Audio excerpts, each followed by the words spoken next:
সকালটা যেন আমার অজানা অচেনা প্রতিদিনের থেকে ভিন্ন। শুভ সকাল বন্ধুরা।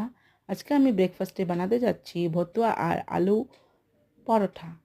এটার জন্য প্রথমে আলু আর পরোটারে কুকারে দিলাম, তারপরে আমি সিদ্ধ করে নিলাম দুইটারে সিদ্ধ করার পরে ভালো করে ম্যাশ করলাম। সুন্দর করে ম্যাশ করে এটার এক এক করে মশলা ঢাললাম। প্রথমে ঢাললাম এটার মধ্যে কাঁচা লঙ্কা, তারপর ঢাললাম ধনিয়ার গুঁড়া, তারপর ঢাললাম জিরার গুঁড়া, তারপর দিলাম আমি হিং অল্পখানি, তারপর দিলাম নুন। সবগুলির এক লগে মাইখা নিলাম।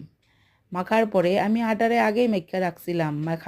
পুরা মাখাটার ছোটো ছোটো লচ্ছি বানাইয়া ওটার ভিতরে পুরো ঢুকাইয়া তারপর রুটির মতন আমি এটা বইলা নিলাম। বইলার পরে এটা আমি তাওয়ার মধ্যে দিলাম আর একটু তেল দিয়া উল্টায়া পাল্টায়া আমি পরোঠার মতন করলাম। আর পরোঠা রেডি হয়ে গেল গিয়া। গরম গরম পরোঠা ধনিয়া পাতা চাটনির লাগে, আহা কি স্বাদের পরোটা হইছে।